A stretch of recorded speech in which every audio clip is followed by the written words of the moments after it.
It was a bright and windy afternoon when former President Donald Trump appeared at a small but emotionally charged veterans ceremony held just outside a modest hangar in Ohio. The event was organized to honor retired servicemen and women who had dedicated their lives to aviation and national service. Among the attendees was a woman named Colonel Margaret Hale, a retired Air Force pilot with decades of service and an impressive record of bravery. As Trump greeted the crowd, shaking hands and posing for photos, Margaret stood quietly at the edge, clutching a plain white envelope in her hand. She had requested just a moment of the former president's time be not for recognition, but for something personal. When their paths finally crossed, she stepped forward, introduced herself with a firm handshake, and silently handed him the envelope. Trump's usual charismatic demeanor softened instantly. He took the envelope with a curious look and held it tightly, sensing it wasn't just any letter. It carried weight,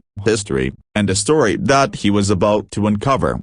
Surrounded by a respectful hush, Trump opened the envelope on the spot, pulling out a neatly folded handwritten note and a faded black and white photograph. As he read the note, his expression shifted from curiosity to solemn emotion. The letter detailed the story of Margaret's late husband, Captain Thomas Hale, who was an ardent supporter of Trump's 2016 campaign and had always believed in the message of honoring American strength and tradition. Captain Hale had died during a combat mission overseas, never getting the chance to meet the president he respected so deeply. The photograph was of Captain Hale standing beside his fighter jet, wearing a MAGA pin on his uniform with pride. Margaret explained that her husband had asked her, before his final deployment, that if she ever met Trump, she should give him this letter and photo. He said you gave him hope, she added quietly. At that moment, Trump, known for his showmanship and confidence, fell completely silent. He looked at Margaret with misty eyes and simply said,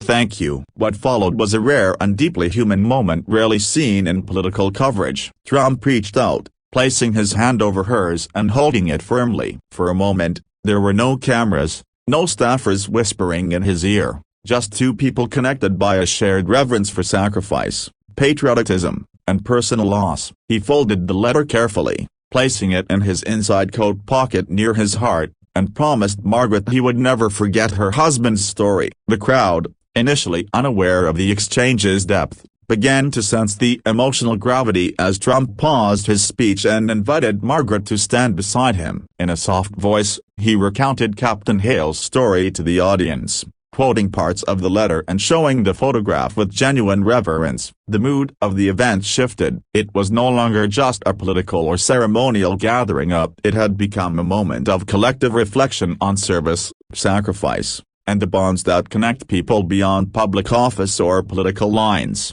Trump spoke about the importance of remembering the individuals behind every military uniform. He spoke of Captain Hale not as a symbol but as a man, a husband, a pilot, a believer in the American dream. Margaret, standing beside him, nodded with quiet pride. The crowd listened in complete silence, many visibly emotional. Veterans in the audience stood straighter, and some saluted instinctively. Trump then paused and said something unexpected. "Today, I was given a greater honor than any title. This letter, this story, it reminded me why we fight, why we serve." He then invited a military chaplain to say a few words, turning the event into an impromptu memorial for Captain Hale. It wasn't scripted, wasn't planned, and yet it resonated far beyond what a televised campaign stop ever could. Journalists in attendance noted that Trump, who often commanded attention with flair, had chosen restraint and reflection instead, moved by a personal story that connected deeply with his own admiration for those who serve.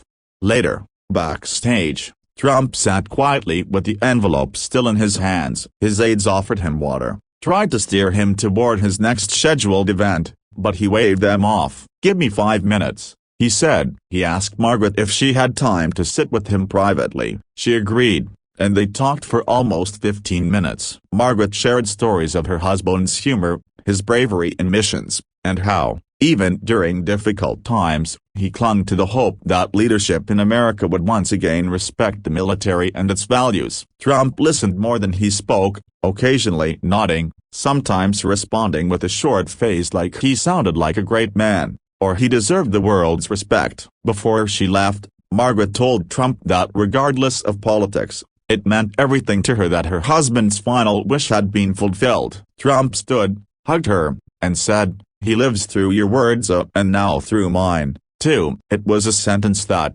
according to staffers present, stayed with him long after the day ended. In the days that followed, the story made its way to the media not through press releases or planned coverage, but from those in attendance who had been emotionally affected by the scene. News outlets covered the moment not as a political stunt but as a rare instance of genuine connection between a leader and a citizen. The photograph of Trump holding the letter, standing beside Margaret, made the rounds on social media, often captioned with phrases like "This is America," or "Honor meets honor." Even critics acknowledged the authenticity of the moment. Several veterans groups posted tributes to Captain Hale, using the event as a way to spotlight unsung heroes. Margaret herself received dozens of letters from strangers thanking her for sharing her husband's story and expressing how touched they were by the quiet strength she showed. What began as a simple act, a woman handing over an envelope, had turned into a viral reminder of how personal sacrifice still holds the power to unite and humanize even the most public figures.